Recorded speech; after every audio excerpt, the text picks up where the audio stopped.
You're listening to The Dossier, presented by Metro by T-Mobile. Everyone knows about Suge Knight and Diddy. Would Biggie and Tupac be here if it wasn't for that day? It seems like they would be here, G, because that's the beginning of that fire. And when you start a fire, you know, and somebody else could throw gas on it or kindle it, it's going to burn. A fire was started that day, and maybe nobody, you know, being that we all, you know, have our little sweet histories and, you know, black kids from the ghetto with this, you know how it is, you know what I mean? You know, so I think all that negative energy that we just had, you know, growing up, we bringing it to our new business, but it was not the place for it. Previously on The Dossier. Was his brother a contract killer? Was that true, or was that something that was also made up? Well, he said it was true. Or that's how he met Amir, the Muslim friend with Mac and Perez. So he talks about the party that he met him at because his brother had been a paid killer as well.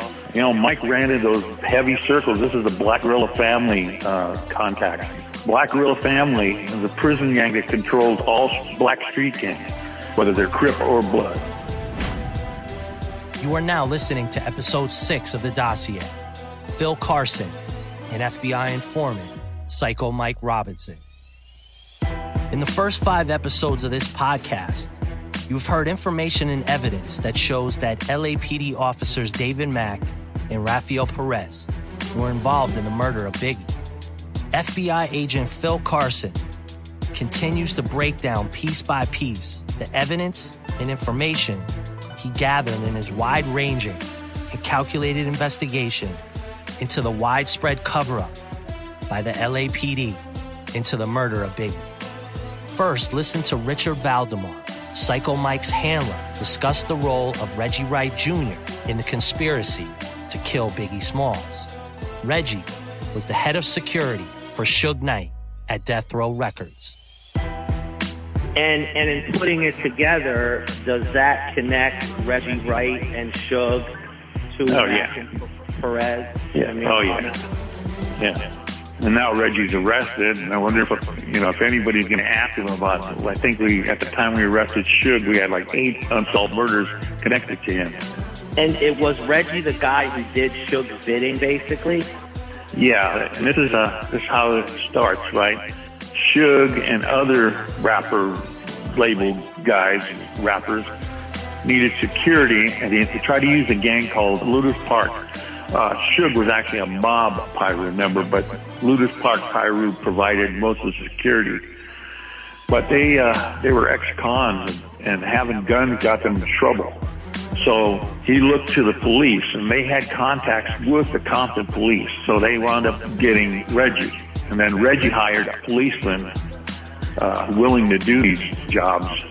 Because, you know, these cops have to work with these rappers, and they're using drugs and carrying guns and doing violations of the law that these guys have to ignore. So what kind of cops are you going to get, right? So they wind up getting some LAPD, some Compton PD, and even a couple of sheriffs to work with them on these jobs. Well, these guys win the favor of these rappers, and they wind up using drugs, have girlfriends and stuff that are camp followers of the rappers. And then they're dirty. In any portion of Mike having this information, did the LAPD not want this information out, or did they not want to question him, or did they just... Yeah, they questioned him. They talked to him, and then they wrote a memo, which I kept, which said that I said he was unreliable. The time that he was interviewed by LAPD, he was in the Wayside jail, protective custody part of the jail. And I arranged for one of the LAPD robbery homicide guys to come and talk to him. And before I took him in there, I told him, you know, when you talk to Mike, make sure you talk to him about what he knows.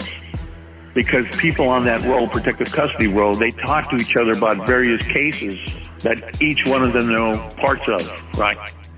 So if he wasn't there, if he's not telling you about things he actually participated in, he might be repeating a story that he heard on the road from some other informant, right? Yeah. So that's what I told a homicide detective. But the homicide detective wrote a memo saying I said that Mike was unreliable, which is absolutely not true. That memo you kept is an LAPD internal memo? Yes, report. And in that report, they basically said that you said something that you didn't? Yes. They kind of twisted what I said to make it sound like Mike was not reliable.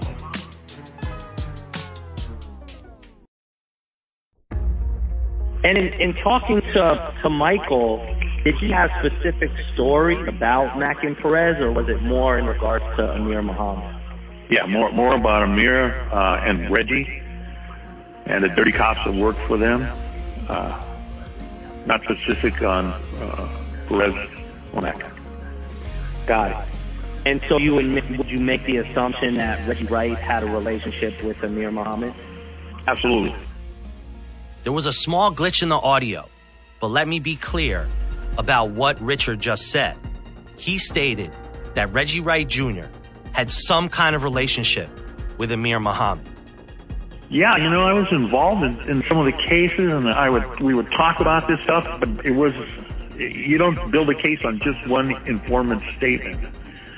Yeah. So you needed corroborating information.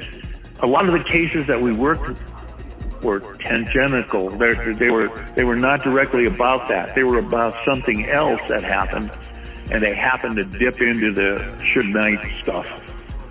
He had an army of thugs and drug dealers and murderers working for him, so those separate issues drew us into that.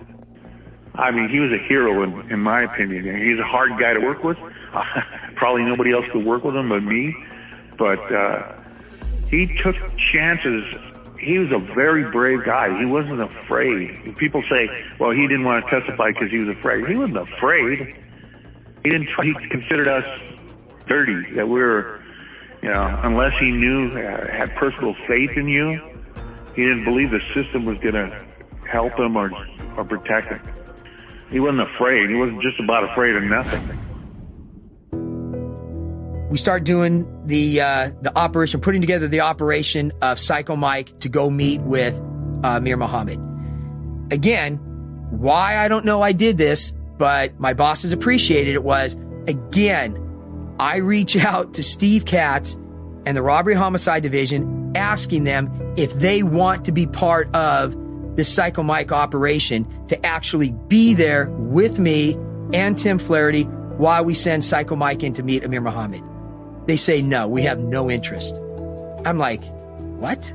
Seriously?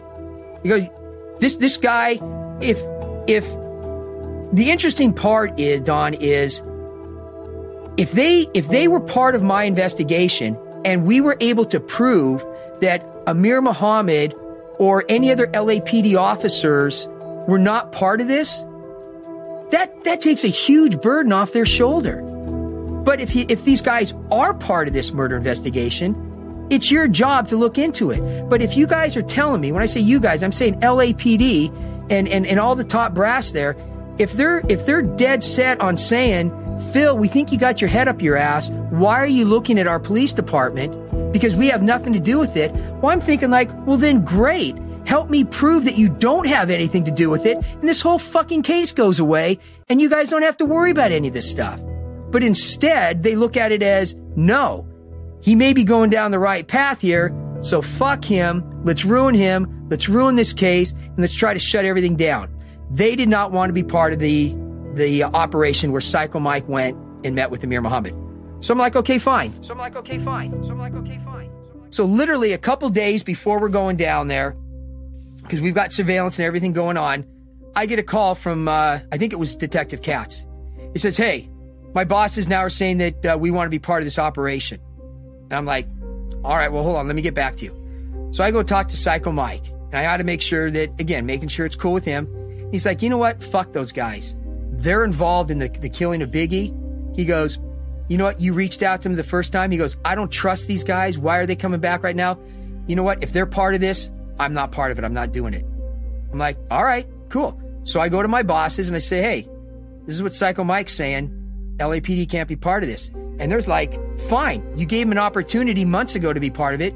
They gave you the middle finger. They didn't want to be part of this. So tell them, say, sorry, we'll brief you guys afterwards.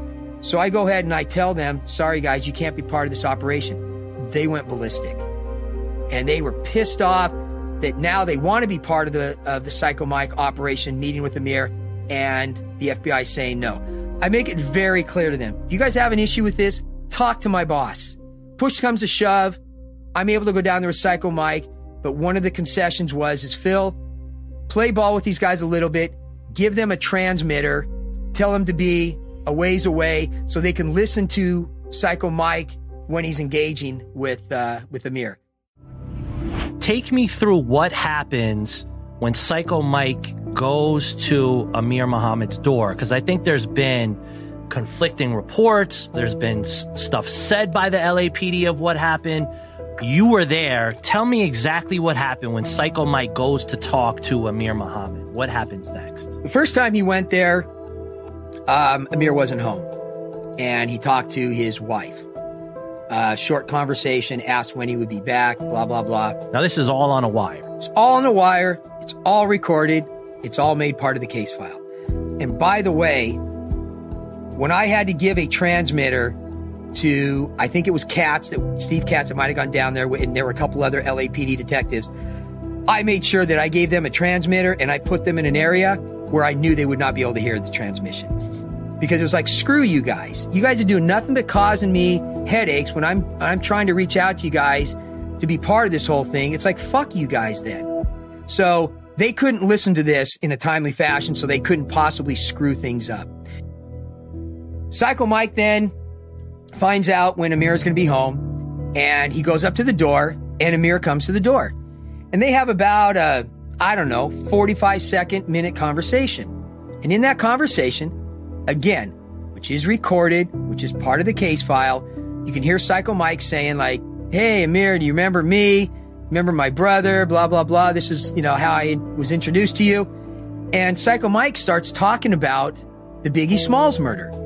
And, there's rumors out there that Amir is involved with it, and he needs to talk to Amir because the feds are now trying to talk to Psycho Mike to get him to cooperate, trying to get Amir to, not maybe a full confession, but to start talking about it.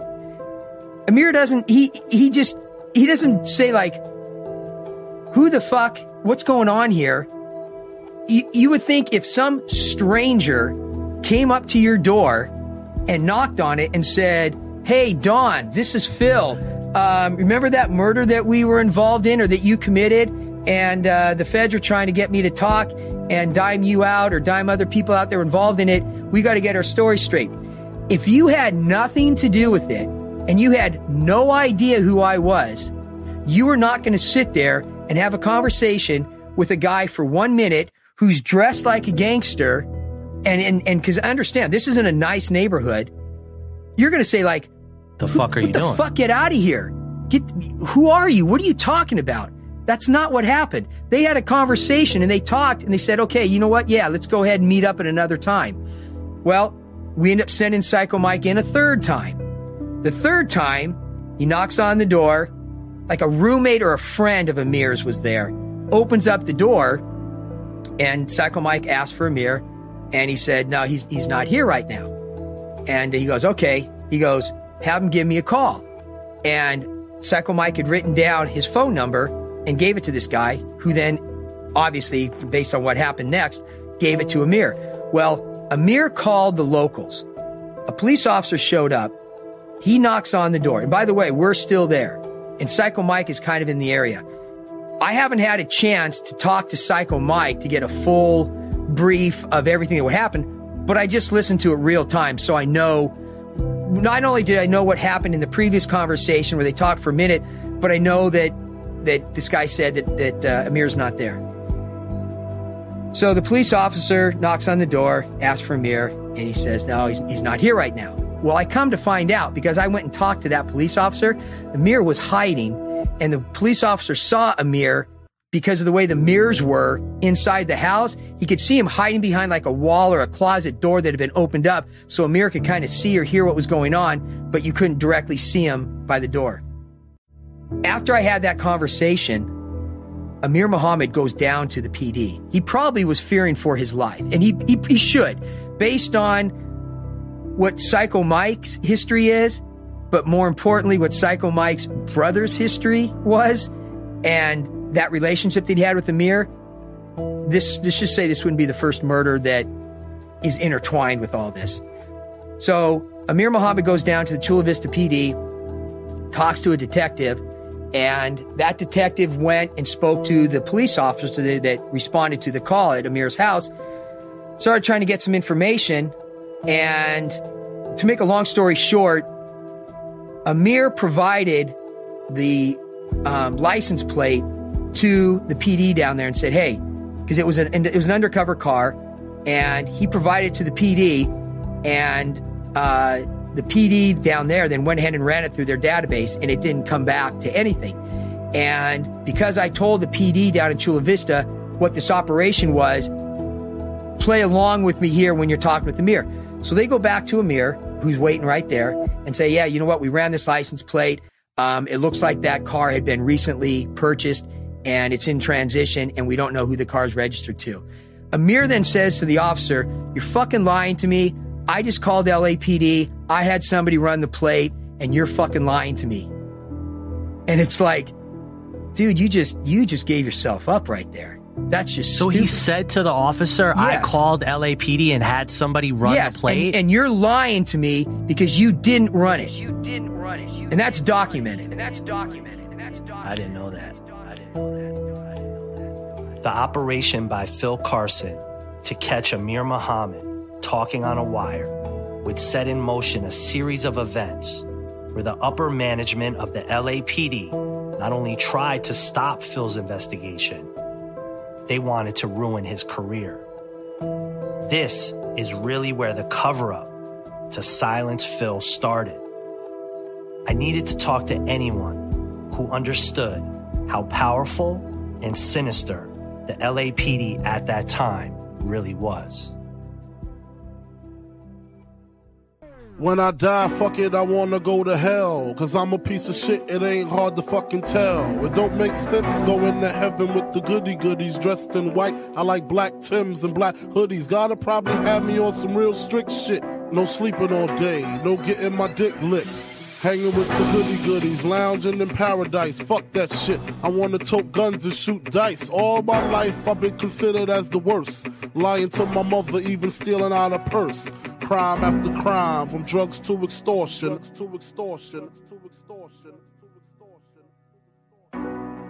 If there is any one individual who has seen the darkest secrets of the murder of Christopher Wallace and the inner workings not only of the criminal investigation, but the intricacies of the civil trial, it is Sergio Robledo.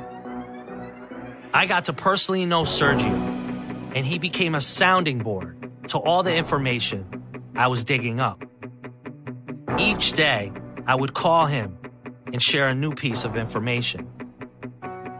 He was a savvy investigator who was not only beloved within the LAPD, he also ran an international private investigation business with high-level clients. If you needed information in dangerous areas across the world, Sergio and his company could dig it up. One of the last times I saw him, it was a Mexican restaurant in downtown Los Angeles. See, Sergio, as a former homicide investigator, knew how to not only solve murders, he knew how to methodically uncover the mistakes that were made by the LAPD.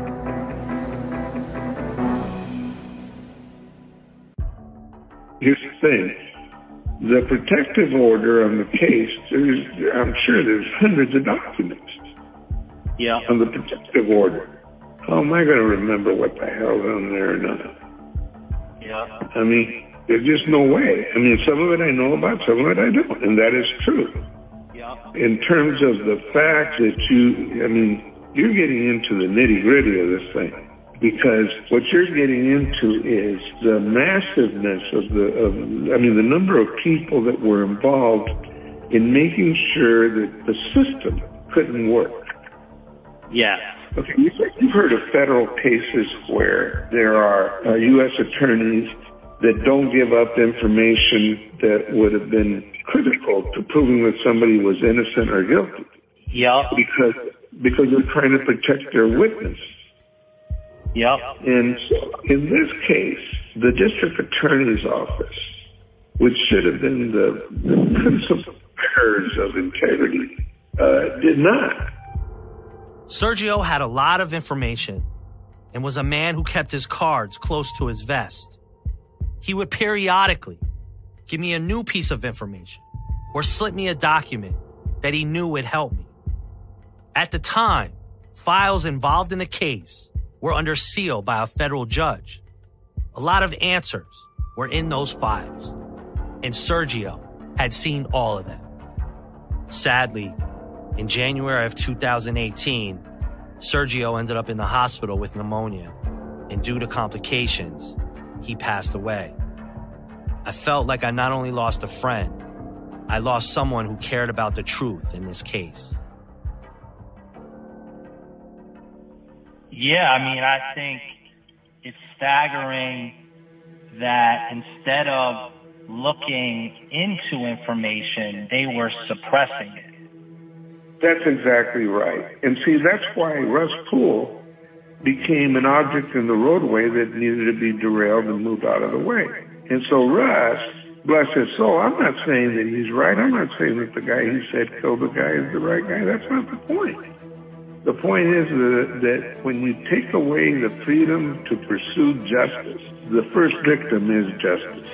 It's kind of sad in a way. I found myself this morning thinking about all this stuff, and it sort of depressed me a little bit.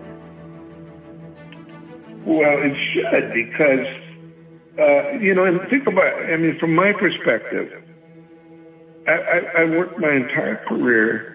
I worked internal affairs. I did everything that I thought was the right thing to do and the right way. And for 99% of the people that I saw, they were trying to do the right thing, okay?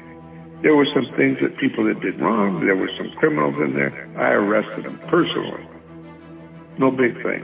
I didn't skip a heartbeat. And that's the way it should be, to me. But then I find out about all this stuff because Russ came to me one day and with tears in his eyes told me this whole story. And I know Russ was an honest man. He may have been naive in terms of he didn't have to interview 15 witnesses, but he did because he was thorough. Yeah. He didn't find anything more than the guy that only interviewed 3 but went to the right people. But that's not the point. He was thorough. He was honest. He was tenacious. And I knew that what I was receiving from him was honest. This information is important. Sergio worked with Russell Poole. He was his boss and his friend. He saw Russell's work on this case ruin him as a man.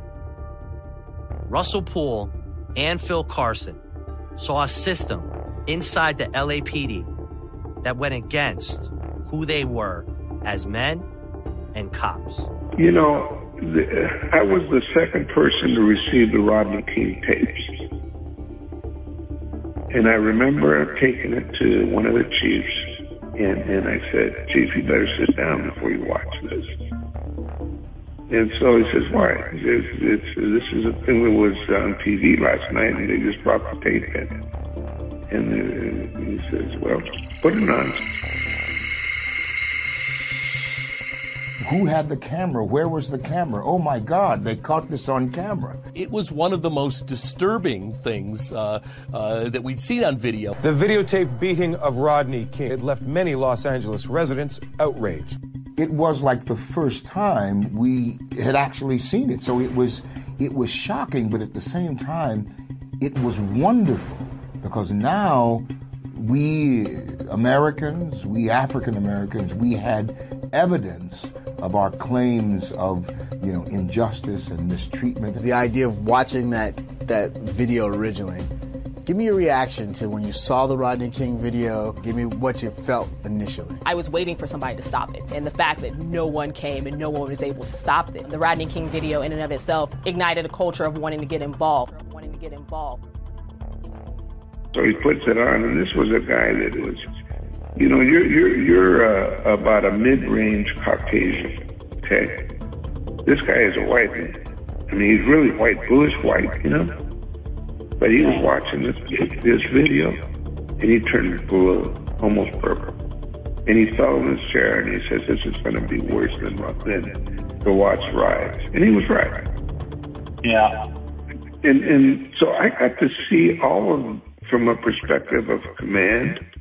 I got to see it from perspective of the troops, because the following day after the riots, I was put in Nickerson Gardens to control the stuff.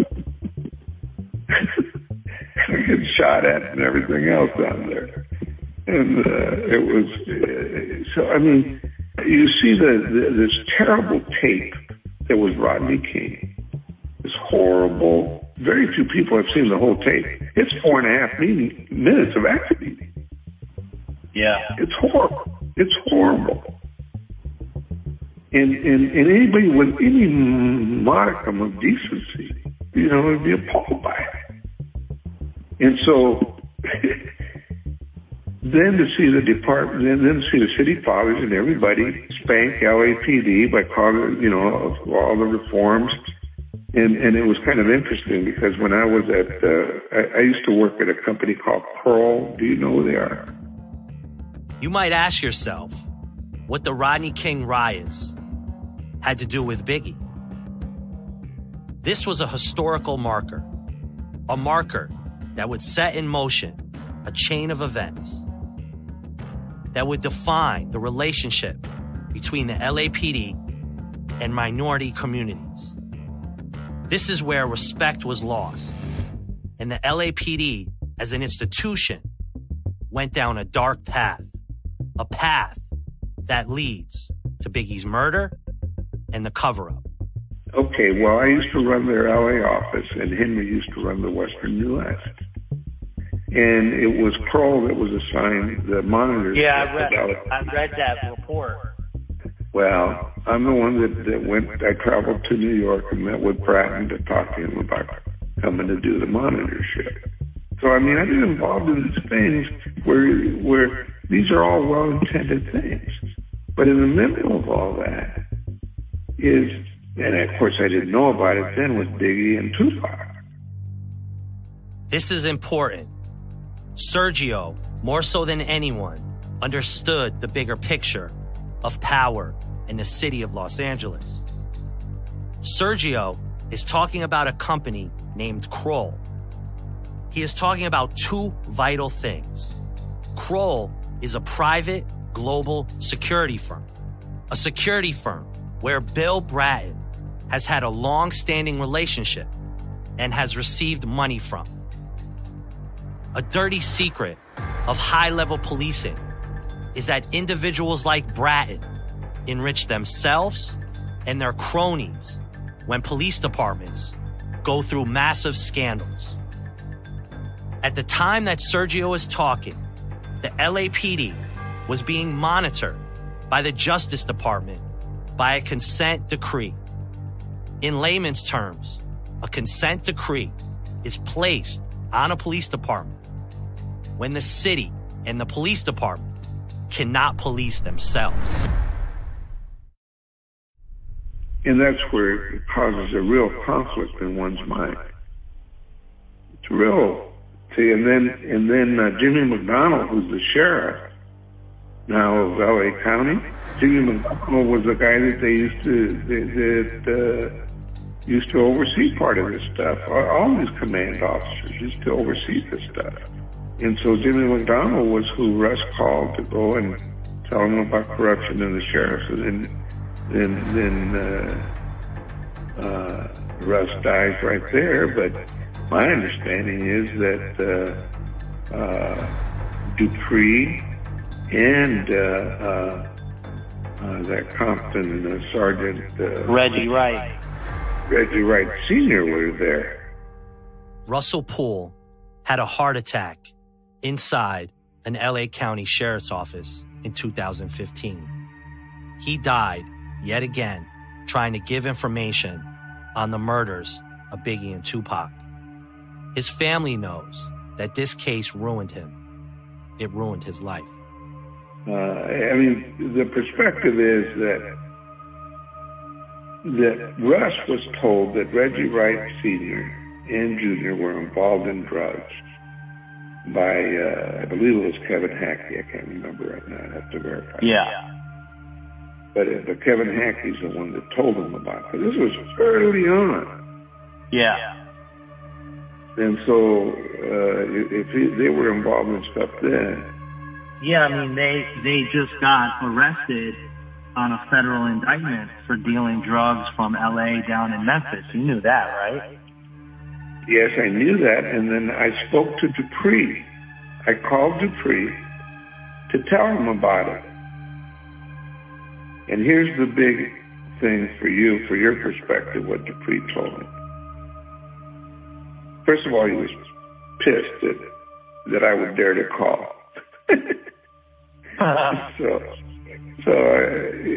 he says, so I said, so listen, I'm just wanted to see whether or not you were paying attention to the fact that they got arrested, see if whether or not something could be done. And so he says, those are good people. They got a piece of crap case on them, the ATF does. And he says, and what's more, this case is solved. Everybody knows who did it. And then he said, you do? You know who did it? He says, yeah, we talked to everybody that was involved in that. We know who did everything. And I said, and then he says, and my partner, Kading, wrote a book on it. Darren Dupree was a member of the task force inside the LAPD that investigated the murder of Biggie. He was also partners with Greg Kading, who will become an important character in this story. And I said, oh, he did. So you talked to everybody that was involved in it. So you talked to that dead man? He says, no, I didn't talk to no dead man. So, but the issue is, he's saying that they've solved the case, but they can't file the case. If the case is solved, why is it still sealed? Unbelievable. There's a lot of stuff here, friend. It's unbelievable to me, this whole thing. What I don't understand is how Bratton comes in 2000 or something like that, right?